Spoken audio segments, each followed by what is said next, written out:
Hey, I'm gonna show you how I close high ticket deals as a 22-year-old kid. Now, selling. What exactly is selling? I want to sell myself. Got 1 minute, sell the water. 1 minute, sell the water. I want to sell myself. I'm not here to sell water. Oh my God, bro. Selling is basically an exchange of value for money. Early on, when I was just starting out my marketing agency, it was super hard for me to close. I thought I had to do the numbers game. Coming from a background where I watched all the sales video from YouTube, most of those videos were all the old method of selling. That way of selling isn't as efficient at all. Then there was one point in my marketing agency where I handled all the client calls. So whatever leads I get for my client, those leads, I was the one calling them, setting the meetings, and I was the one who would go on the Google Meet and close the deal. The first 10 meetings was 1 hour long, and each of those meetings was so bad. Every single one of those clients that set a meeting with me would just give me objections or straight up say no, not interested. The worst of all, said they're interested, and then they'll just get back to me tomorrow, and I think you know the rest. Number one, it was a waste of time. Number two, it took up a lot of my energy. And number three, I was just so overworked. Yeah, I had to switch something up. If you are in the same place where I was right now, good, you stumbled upon the right video. So I'm going to show you a method which is by far the best sales method ever used.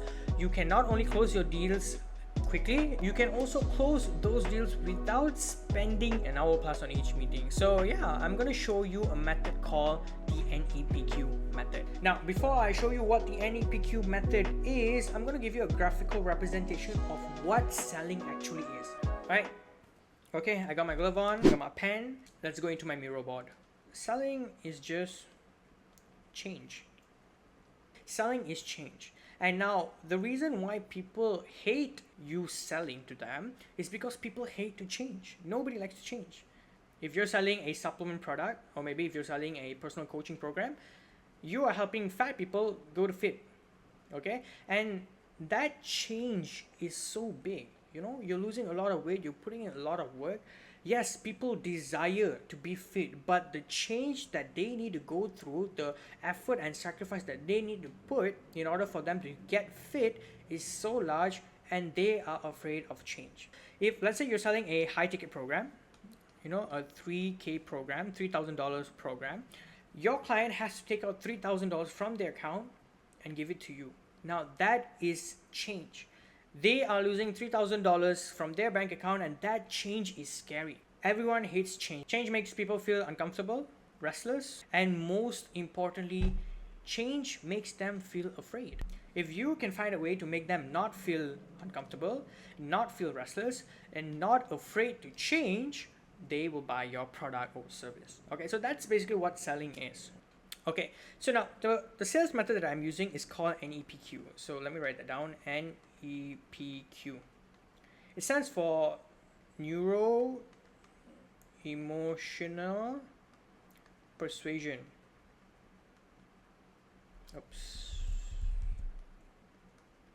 Questions. Okay, NEPQ, Neuro Emotional Persuasion Questions. Now, I'm just going to give you my take on the NEPQ method. If you really want to learn what NEPQ is in depth, I recommend you watch Jeremy Miner. So I learned this technique from Jeremy Miner. He's a W2 salesperson, and he's fantastically good at selling. And basically what this method teaches you is, it teaches you how to sell without being salesy. And it makes your clients sell themselves. Imagine your clients convincing themselves that they need your services and products. So yes, that is the NEPQ method. So I'm going to leave a link in the description below to Jeremy Miner's YouTube channel for you guys to go and watch his videos. But let's get back to the video. Okay, so selling is basically change, but what are they changing from? All right, so selling is basically you changing them from where they are right now to where they want to be. So if right now they are fat, they want to be fit. If they have an ugly kitchen, they want a stunning kitchen. It can be just about anything. So let's say we take this bottle for example. Right now they have a plastic bottle.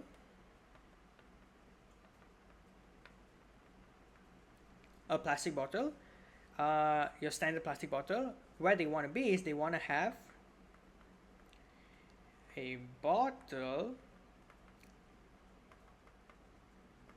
that they can bring to the gym. Okay, let's say this is your standard plastic bottle. Maybe the gym bottle has way more volume. Okay, I don't know what this is, but yeah. Okay, so maybe this one is 5-liter bottle. This is just a 500 ml bottle. It doesn't really matter what product or services you're selling. You're changing your clients from where they are right now to where they want to be. Selling is just getting from their current situation to their desired situation. Okay, if your client is right here and the gap between where they are and where they want to be is short, all they have to do is take a leap of faith and they will reach their desired situation. So which means DIY. If they want to go from fat to fit and all they have to do is work out and eat right, it's pretty much very simple to do. So your client will feel like, if I want to get fit, all I have to do is just work out and eat right. I can do that. If your clients are in that kind of mindset, they don't need your service because the gap between where they want to be is so short that they can do it themselves. So if they can do it themselves, they don't need your services. And that is what selling really is. So the only thing for you to do is actually create a gap. Make that short gap long. Create a distance between where they are right now and where they want to be. If you can create a gap from where they are and where they want to be, just like this, your clients will feel like, hey, it's kind of far away. I don't think I can jump over that, because if your client jumps, they fall into oblivion. Okay, so this is what you're supposed to do. All you have to do is create that gap. Now if you look here, the gap from here to here is quite long. Oops, let me just put far. Okay, so now they cannot jump, therefore they need support. They need support to get from where they are to where they want to be, and that support is you. That support is your service. That's basically it. So in order for you to bridge the gap, it's literally right there in my sentence. You have to bridge the gap. Okay, you have to create that bridge, and that bridge is your service or your product.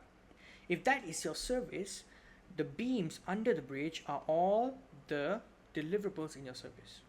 Okay, so if, let's say, if your client wants to get fit, all they have to do is work out, eat right. Okay, what else? They need to make a meal prep. They need to have a workout plan. What else they need? They need a list of foods to avoid, which could kill their gain. And when you have every single one of the points that's needed for you to get your client from fat to fit, or from their current situation to their desired situation, you, my friend, has successfully created your bridge. Boom, boom, boom, boom, boom. Right? Now, the main question is, how do we build that gap? How do we make that gap far? The only way for you to actually make the gap is by convincing your clients that, hey, whatever you're doing is right, but there's a lot more steps that you need to do for you to get to your desired situation. So ultimately, all you have to do is, talk about their problems, listen to their response,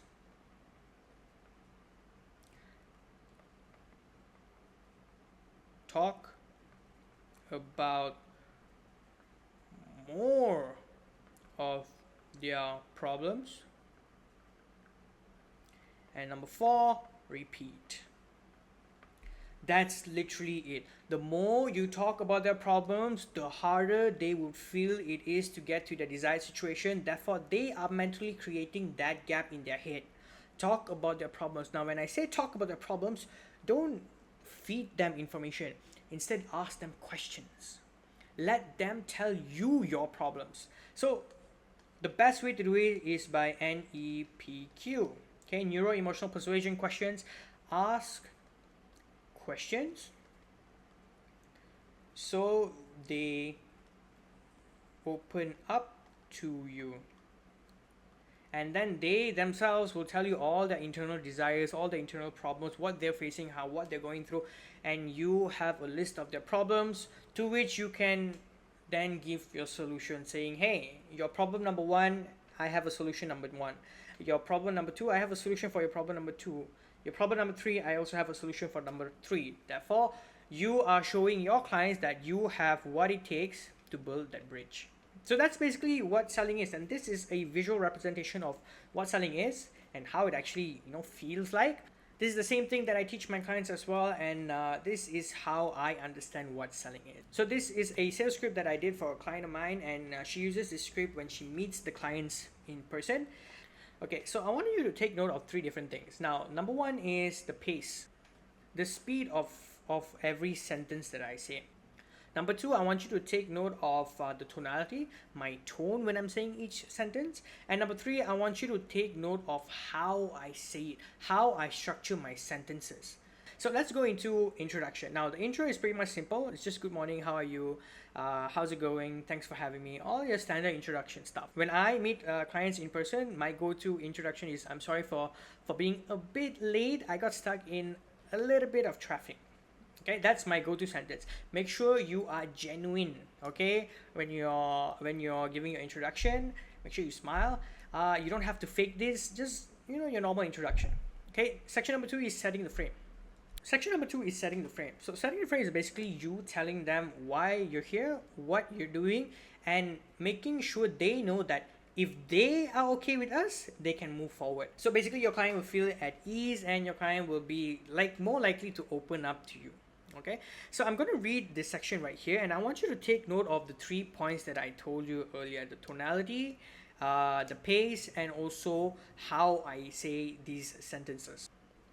Okay, so Steph, this meeting is mainly for us to have a look at your kitchen, what your kitchen looks like right now, and also to get to know a little bit about what kind of designs you want to do for your kitchen. Okay, to see whether or not we can help out. All right, so in the end, if you feel like what we're doing might actually help you, we can talk about possible next steps. Does that sound okay? Okay, now keep in mind this is a very niche down sales script that's mainly done for a interior designer. So if you want to mix and match this for your industry or your whatever product that you're selling, whatever service that you're selling, please feel free to do so. Okay, so when I gave this script to my client, what she did was she made her own representation of the setting the frame. Okay, and this is something that most people commonly do. Okay, what they do is they make their sentences very professional. They make their sentences very tacky, and it's not good. Your sentences should be easily understood, a baby should understand, and most importantly, it's supposed to be a conversation between you and a person. So you are talking to a human, and you gotta treat your human like a human. So now, this is an example of something you're not supposed to do. Today we are meeting here to assess your kitchen, your current kitchen, and to find out what you want so we can come up with your dream kitchen. I'm going to have some questions and solutions for you. If you feel like this is what you're looking for, we can talk about next steps necessary to get there. All right, sounds good. This is something you are supposed to avoid. Okay, don't use this sentence. This is so bad. This script right here is so bad. You know why? Because you are forcing things upon your client, and you should never force your client to do things. Don't push your clients, otherwise they'll push you back. All right, in the end you're just going to get a lot of objections. Let's go to section number 3, situation questions. Now situation questions is basically getting to know a little bit about where they are right now, what is going on in their situation right now. Okay, so don't ask more than 3 questions. This is an example of what I did. So hey Steph, how long have you been having this kitchen for? Maybe you can ask something like, hey, how long have you been looking, to lose weight for? Okay, get to know the current situation. Are you working out right now? Are you doing any training right now? Hey, is it okay if you share your training program, whatever you're doing? Their response is going to tell you what pains and problems they are currently facing, and that is going to help you close the deal. Section number 4 is the section that's going to take up most of the conversation. It's going to take up about 80% of your whole script. This is problem awareness. Now, the reason why it's taking up 80% is because, like I mentioned, the way you create that gap is by talking about their problems. Okay, so here's a pro tip when you're doing problem awareness section. Okay, you want to ask them a question that will make them open up and listen carefully to their reply, because their reply will give you a hint to ask another question. Okay, so you have to ask a question, wait for the reply, and then you ask another question based on their reply. So here's an example, right? So this is you and your client, and let's say you're a personal coach trying to help clients to lose weight. Okay, so you asked a question. Hey Steph, why haven't you started working out? Since you said you've always wanted to start. And then your client replies with, well, I think it's mostly because I finish work at 6 p.m. So I guess it's the lack of motivation to, hit the gym after 6 p.m. Now, if you listen properly to the sentence, the client said, I think it's because I finish at 6 p.m. So I guess it's the lack of motivation, okay, to hit the gym after 6 p.m. Those are 2 problems right here. Lack of motivation and hit the gym after 6 p.m. So then, based on those keywords, now I'm going to label them as keywords. Okay, you need to ask a follow-up question. Lack of motivation? In what way though? What? I don't get you. What do you mean by lack of motivation? What are you demotivated by? Then they've already stated that it's hitting the gym after 6 p.m. So you can ask another question. Hey, what's wrong with hitting the gym after 6 p.m.? Then they might give you a response saying, I don't know, I just feel super tired after work, and so on and so forth. Super tired after work is another keyword. Ask them to explain a little bit more. Okay, you said you're super tired at work. What do you do, if you don't mind me asking? Things like that. Get to know them. Get to know their deepest desire, deepest pain, what they're going through. Okay, make sure you get to know their problems. This is going to take about 80% of your script. Okay, so let's go back into the sales script here. Okay, so everything here is basically the same. I'm not going to read through all of this. You can just pause the video and look through if you want to. Now, solution awareness questions is basically getting to know whether or not your client is aware of a solution.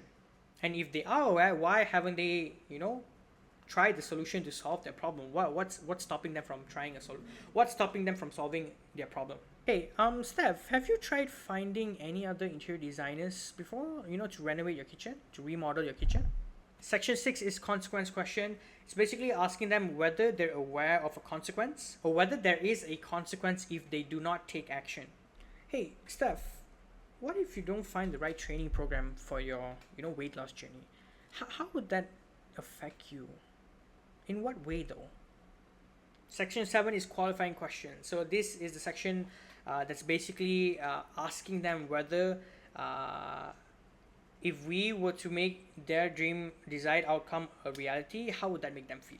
That is qualifying questions. Okay, so hey Steph, let's say if we were to work together, by chance, and make your dream kitchen come true, how would that make you feel?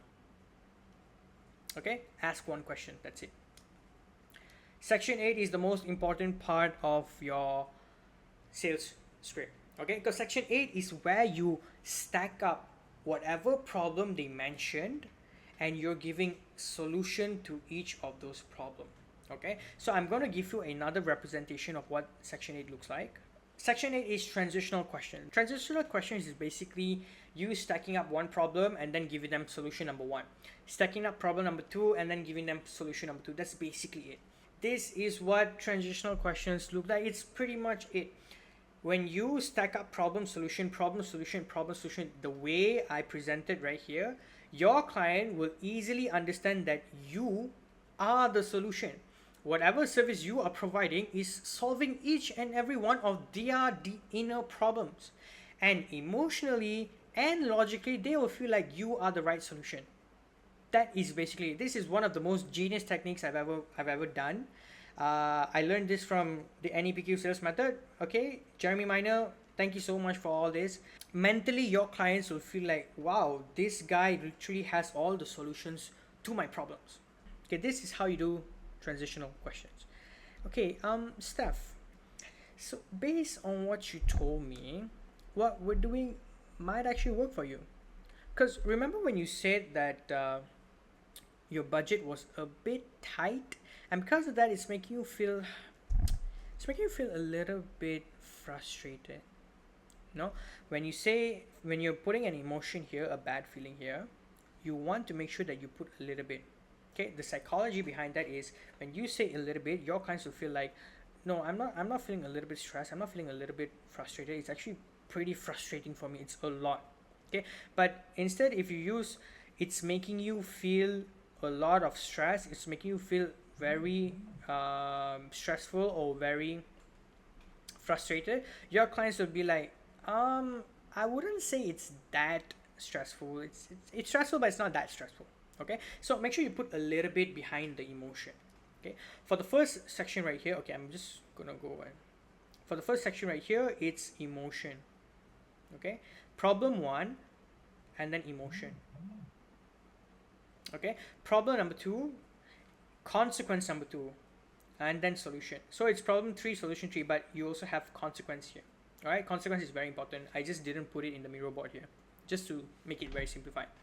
Now, hey Steph, remember when you said you had a very tight budget, so because of that it's making you feel a little bit stressed?